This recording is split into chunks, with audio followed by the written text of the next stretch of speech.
prior to this, we were using a lot of extraoral imaging. When you go and work in a hospital setting, they tend to take a lot of extraoral imaging because a lot more, less radiation compared to CT or CT scans. So they start off with extraoral imaging, then they go to the CT, and then MRI, and then PET scans. That's the order of following. So those who are going to work in military zone, like any for army, or they don't have CT machines or CT scans. So you have to deal with this kind of stuff. So since this is a whole class, I don't know how many of you go into military, how many of you go into oral surgery, right? How many of you go into ortho? I don't know that. So some may not like it. For some, this is very, very beneficial. Okay? So when you go and take an extraoral image, do you mind dimming this light? I think it's too much for me. So we use some guidelines when you take an image. So for example, that's the best? I get it there from Yeah. From here? Yes. Yeah. Okay, what am I supposed to do? Just press out of it.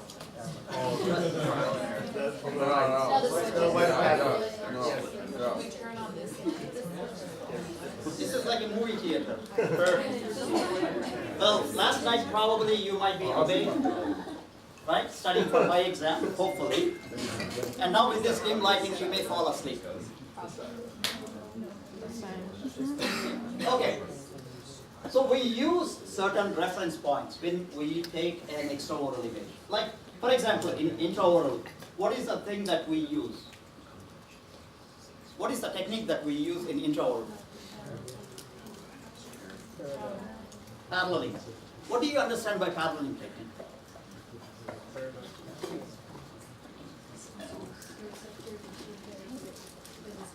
Oh, the receptor and the head and the target material should be parallel. Parallel. Something like that we also use for extraoral imaging. So the guidelines that we use are like the most common thing that we use is Frankfurt horizontal plane. So basically, this is called as Porion. When you go into ortho, that's what they are going to use. Or the point above the external auditory meatus is called as Porion. From there to the infraorbital foramen, if you draw a straight line, that's the Frankfurt horizontal line that we are going to use. Whenever you use that, make sure that that's parallel to the floor. So, same thing with the panoramic imaging. If you don't do that, so the patient may go like this and everything gets skewed. The other things that we use are acanthomeatal plane. So basically, from here all the way to the campus. Not so much that we are going to use, but just remember this is your board question. Frankfurt horizontal plane will be asked on your board.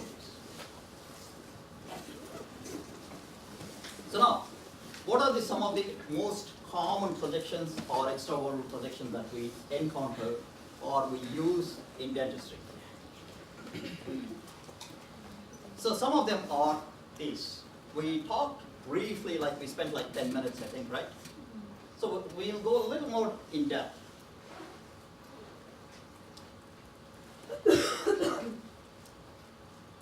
Before we go in depth, you want to answer this question?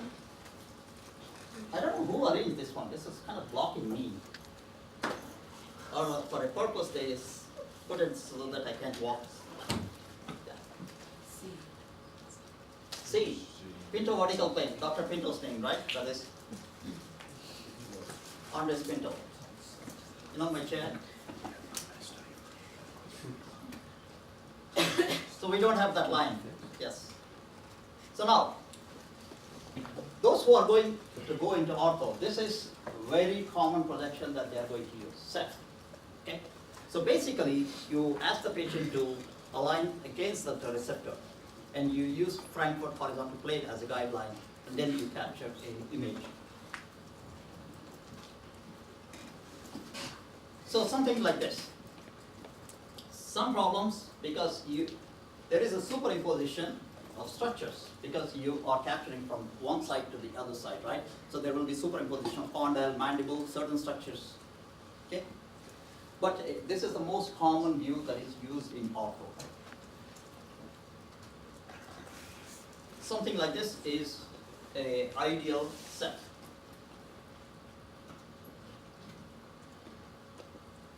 Okay, not going into too many details. Some structures that most commonly that are used in ortho are like this one. This is the cellar region here. Okay. What is there in cellar? Pituitary gland, right? So one of the things when I look or examine the scans is I look for the width of the cellar. So if it is more than like 1 centimeter, then it is a problematic one. So it is enlarged cellar. That means it could be, there could be a pituitary adenoma or some other problem might be there. So make sure that this, when you are measuring mesiodistally, like this one, it should be less than 1 centimeter or 10 millimeters. And nasion, when we talk like next year, this is the portion of the nasal bone that they are going to use as a guiding point. Okay. When we talk about trauma, like next year, this is the next or the most commonly fractured part of the body in the head and neck region. Okay.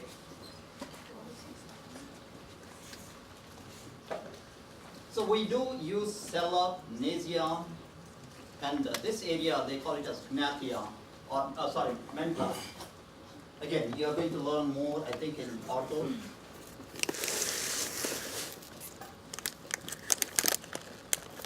So the other projection is something called as SM view, or also called as jug handle view. The reason they call this as a jug handle view is like here.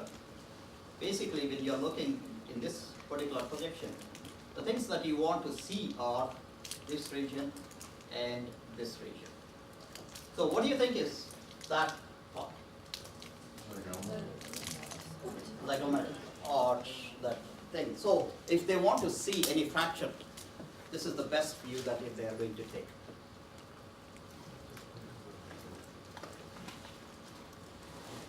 So some anatomical structure that you're going to see or should know, like when I talk to your seniors, they tell me that what are some of the most common questions that pop up on your boards, right? So they do tend to ask you, what kind of projection is this?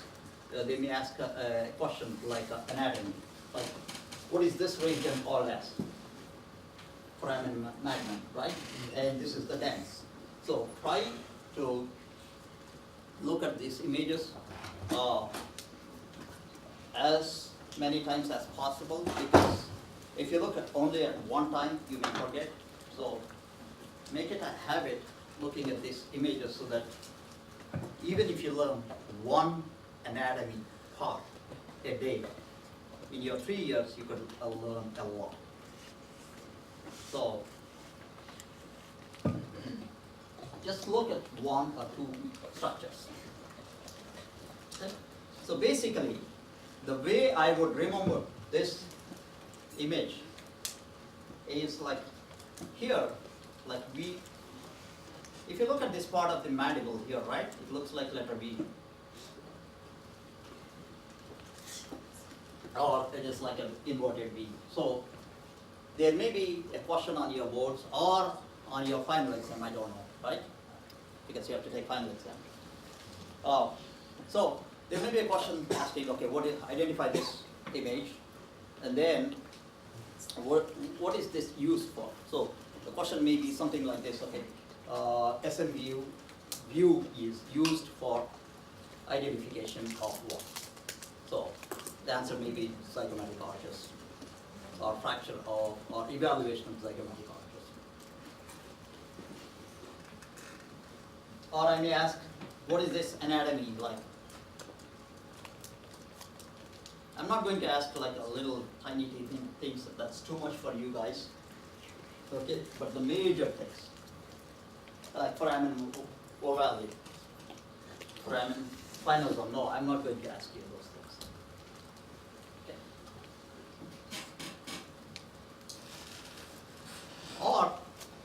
the other way to remember is those. I'm going to ask this question for female students, okay? Because it's easier that way to remember. If you want to remember this. This, or if you look at this particular image, or those two little dots or foraminers, what does that remind you of? When you go to parties, you wear very high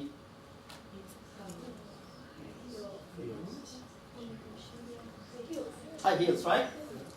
Don't you think that represents that?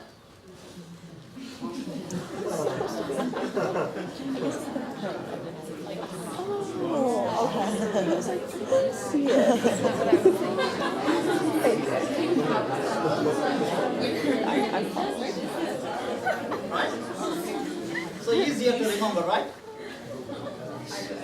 So if you're looking from posterior to anterior, the best way would, to remember is spinosum, and then comes this ovale, like shoe. S-H-O-E, right? Something like that. S is spinosum, and then O is ovale. Okay? So again, what are the things that, hey, I'm giving so much of information, starting from buying a house, right? What are the things that you should check? And from to that high heel, and radiology on top of it. Okay, so always check the first sign that you look for any pathology is look for symmetry. Do you think that this is matching up with the other side or not? That's the first step in interpretation. So in this particular view, everything is normal, right? And also you look for if there is any buccal expansion or lingual or palatal expansion. That's what you check. What does that mean?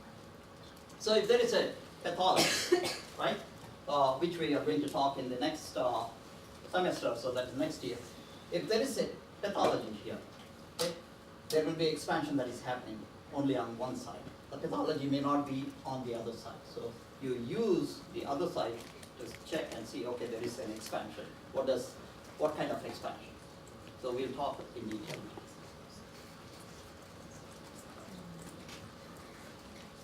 Okay, answer.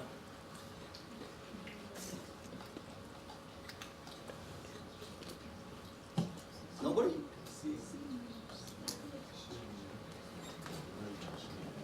Yes. The answer is C. So moving on. There is something called as water spew. So now, the way I would remember, or to make life easier, water spew starts with a W, right?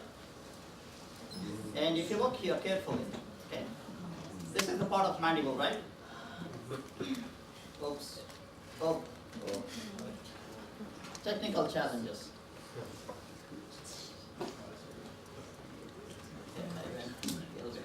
Yeah.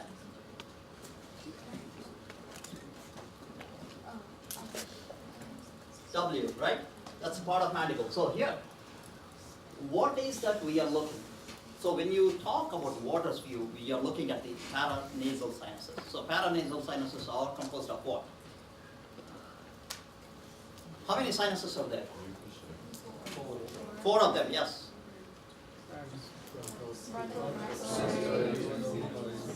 Frontal.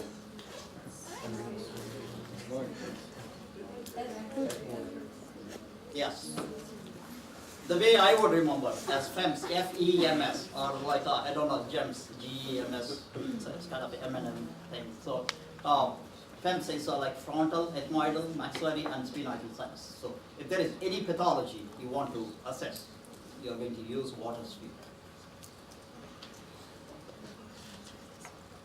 So for example, so here what you're seeing is the maxillary sinus, and the other side is maxillary sinus, and the frontal sinus. Most commonly, this is what we use to evaluate. If there is a fracture of the orbit, like this region, we are going to use this view. So when there is a fracture, so what is the muscle that is present there?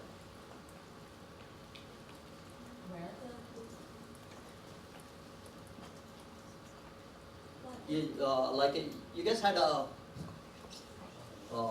anatomy of eye, no? Medial rectus, inferior rectus, lateral rectus. Currently supposed to have that memorized, actually. Yeah, okay. Ryan is very honest. I like that guy. It's not going well. Yeah. Okay. So, if there is a fracture, there is an inferior rectus muscle. Okay. Absolutely, we talked about that. Yes. So the inferior rectus muscle will drop down into the axillary sinus, and you can see like a drop, tear drop. So when we are doing a surgery, so what they do is they lift or put that muscle like a mesh and push higher into the eyeball. So that's the surgery which we are going to talk next year. So for now, if there is a fracture in the orbit, we are going to use the Waters view, or to evaluate any maxillary or all the sinuses. That's what we are going to use. Okay?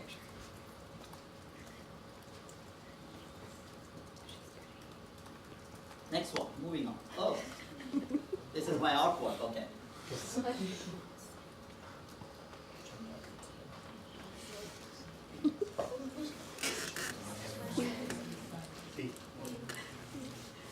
Louder, guys. B. Yes, okay. What is happening here? Okay. Ah, really? So this is. If you right click, you can delete her. Yeah.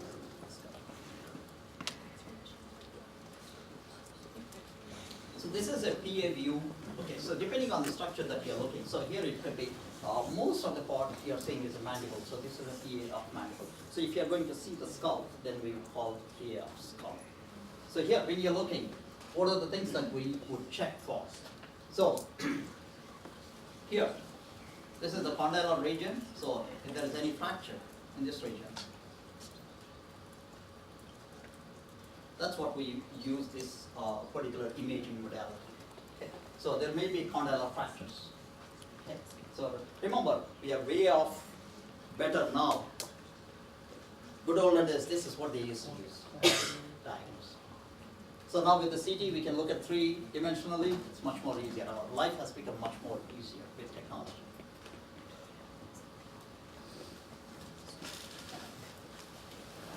Okay. So reverse Tom's view. Again, you ask the patient to open mouth and you take an image so that, again, this is used to check the fractures of the condyle.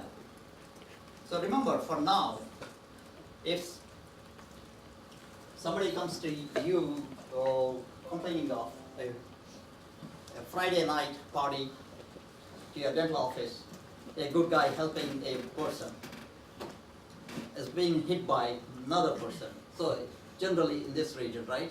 So if you see or suspect a fracture like this in this region, opposite side, always check for condylar fractures. Okay?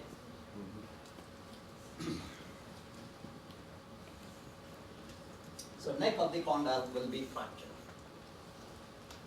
So if you want to evaluate, we use reverse Townes view.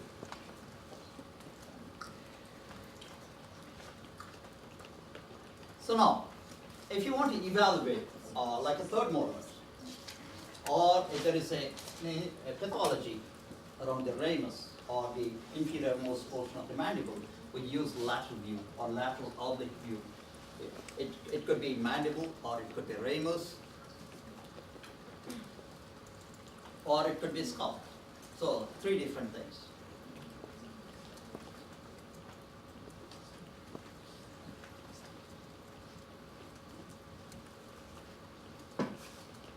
So moving on, if you want to evaluate just the temporomandibular joints, then we have something called as transcranial projection. So again, if you look at this direction, it is pointing up to the condyle.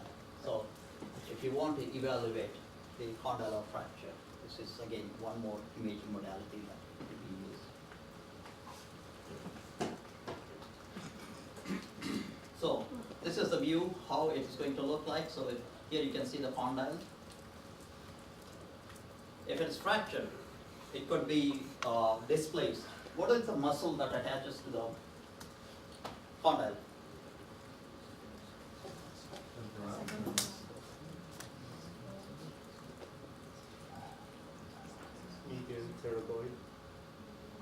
Okay, medial pterygoid muscle, right? So if there is a fracture, the medial, depending on how severe, the muscle could pull the part of neck of the condyle and it could get displaced. Okay. So the other projection is transcranial or the transpharyngeal, sorry. Again, to look for the condylar fractures.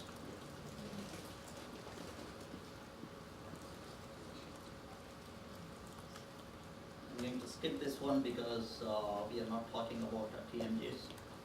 So, in CT scan, I think the next month, oh no, February, yeah, sometime 25th, I will come back in anatomy class. I'm going to talk about CT scan and the anatomy portion. So, till that time, just you have to know there are three views that you are going to see. One is axial view, the other one is coronal, and the other one is sagittal view. Sagittal view, basically I would remember as side, like you're chopping it off sideways. So yes, like sagittal and side. The other things I don't know, coronal or axial, how to remember. I'm used to it, so. But I thought sagittal and yes, like inside, as if you're chopping up. Maybe I'll come up with something, coronal and axial. So now, if you're looking at a CT scan, there are two things that you would look. One is called as soft tissue window, the other one is bone window, okay? Or bone algorithm. In CBCT scan, we are going to have only this kind of presentation, only bone window. We are not going to see a soft tissue. Okay. So now, why do we have two types of windows? Is because if there is a problem with the soft tissue, then you need to evaluate, right?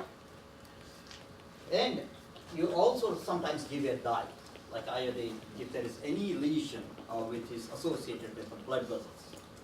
Then, for example, here, let's see your anatomy knowledge. What muscle is this one? It starts with letter S. SCM. Yes. So, can you be a little more louder when? SCM. Yes. So, sternocleidomastoid muscle. So, just anterior and medial to that, you are going to see carotid region. In carotid region, what are the things or structures that you are going to see? Internal carotid? Yes. So common carotid, it divides into internal and external carotid. And what else? So, do you guys watch NCIS? No? Nobody? Nobody crazy like me? Okay, okay. Anyways. So what the police officer comes and checks, right? Yeah. What is that they are checking for here? Oh, pulse. Yeah. What pulse? Why don't they check here? Yes, There, sir. shock. So they also look here in this region is the jugular vein, right? Yep. So, and you are going to see if there is a calcification that is running from all the way from the styloid process to the hyoid bone. Okay. So these are all the structures that you are going to see. Okay. So now, if you want to check if there is a carotid atheroma, what I mean by that is if there is a calcification in that artery or not, we use a dye. And the dye will tell us whether there is a calcification or not. So if you see here, there is very much lightened up, so very high or white in color. So if you see something like that with the calcifications, then we would suspect a calcification. But in this particular case, it's a very normal presentation. You're not seeing any calcifications. Okay. So we have two windows. One is bone window, the other one is soft tissue window. Soft tissue window is used to check for any soft tissue lesions. For example, if there is a problem with masseter muscle, you would order a CT scan and you look at the soft tissue window. For our dental purposes, like what we do in day-to-day practice, the bone window is much more sufficient. So that's why CBCT imaging is much more famous in dental world rather than MDCT or CT. Make sense?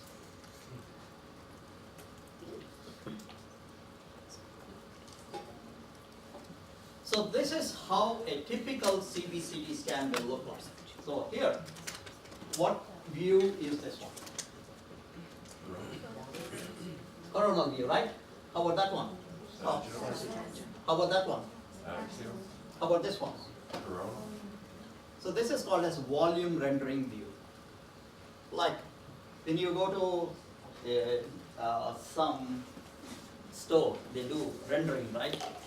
They show you the pictures before and after. Something similar to that is we use volume rendering to show a picture.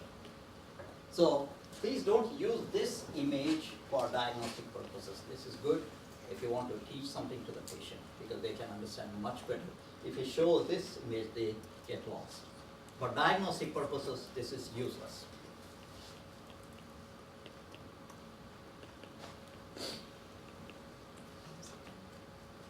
Okay, now, so we talked about CT, we talked about CBCT, we talked about extraoral imaging. Now, one more of the extraoral imaging is MRI. We're not going into too many details. Okay. The thing that you should understand is something called as T1 and T2. That's a pretty basic thing that you are going to encounter if you are going to start looking at some of the images. So basically, this one is T1 and this is T2. So how do you differentiate between T1 and T2? So let me ask you this question. What structure is this region?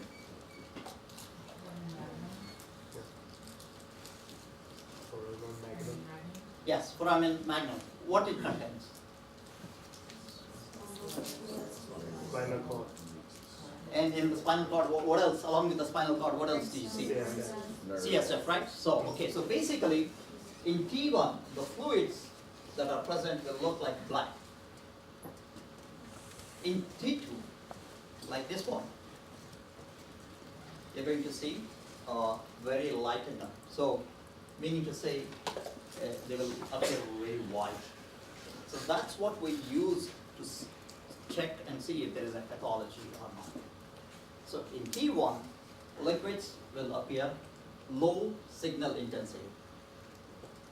So when we use terminologies like for 2D imaging, we use radiolucent, that means black, and radiopaque for white. For CT, hypodense for black, hyperdense for white. If you're using MRI, it's high signal intensity and low signal intensity, because it's with the signals. So here, there is a very high signal intensity. So now, why the hell, as a dentist, you should know about MRI is your question, right? Say for example, there is a disease that was treated by an oral surgeon, and he or she is coming to you for a tooth, like cavity or something, restoration purpose, and they send you the report of MRI. And they say that there is a high signal intensity that is noticed in that region. So since you are a treating doctor, it is your responsibility to look at the report and think whether there is a reoccurrence or not. So if you look at this particular image here, in the jaws, here it is low signal intensity, whereas here it is very high signal intensity. So that means there is a reoccurrence of some disease. In this particular case, it's myxoma case, for which we'll talk next year. But just remember, MRI is used if there is anything related to fluids. Fluids will be lightened up in T2 if there is a pathology. That's all you need to know. So the high signal intensity correlates to being more fluids in the area? Yes, in that region. Generally, we don't expect to see the fluids in the maxilla or mandible. But if there is some pathology, for example, like myxoma case, where it contains a lot of gelatinous material, which we'll talk next year, is you're going to check and see, okay, there is high signal intensity, then you would refer to this person, the oral surgeon, so that, hey, there's some kind of reoccurrence, please take care of this.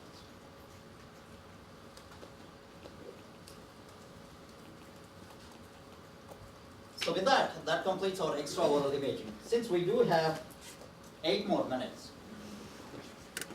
any questions? Or what are the things that you guys learned today? I have a question. Yes. We were talking about the calcification and the carotid region. Uh-huh. Is it the veins that are calcifying, or what was it? So, not going into the details, too many details at this point. There will be calcifications that you are going to see in the veins, also in the arteries, which we are going to discuss next year. Don't worry about that part now. Yes? Do you want us to focus on all these angle differences? No. So I may ask a question like, okay, so I may give you a view, just identify, and what is this image used for? Make sense? Okay. What is the CT used for against the diagnosis? CT is used for if there is any soft tissue lesion or bony lesion. And again, remember, if you are going to check or treat a temporomandibular joints, MRI is the one that you are going to use because you want to check the disc. Disc is a soft tissue. If anything related to soft tissue is MRI, that is what you are going to use. Okay. Yes. Thinking the actual oral projections, you can take a one image, but the CBCT takes multiple images. Yes, exactly. So in terms of the time and cost, how much does the CBCT cost? So it depends on the region to region. So if you go and practice in New York, you could charge almost like $800. If you are practicing Cleveland, Ohio, it's $150. So yeah, it's all about real estate. Yes. Okay, guys. What are the things that we learned? 10 things we have to know. Come on, starting from there. Yeah, go ahead. What's your name?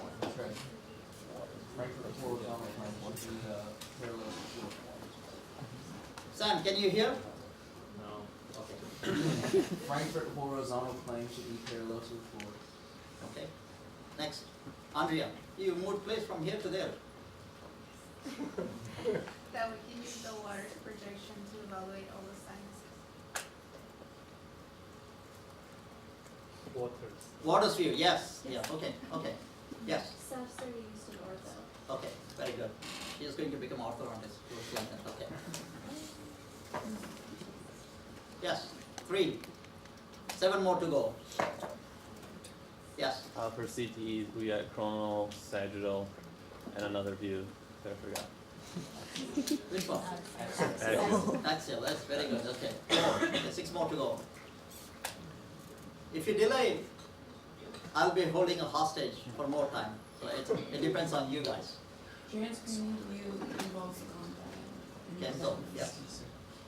Transcranial and transpharyngeal views are used to check any collateral fractures. Very good. Yes. If you have a fracture in your left mandible, you should always check your right tromboidal. Wonderful. Wow, she is way ahead of us. Okay, next year she is preparing now itself. Good. Okay. Yes. Sagittal side view. Sagittal side view. Yeah, okay. Very good. So how many? 5, right? Did I miss the count? Okay, let's put it 5. Okay. 5 more to go. Volume rendering images aren't useful for diagnosis. Yes, wonderful. SMVs are used for zygomatic fractures. Okay, wonderful. 7. 3 more. Brian, you're quiet today.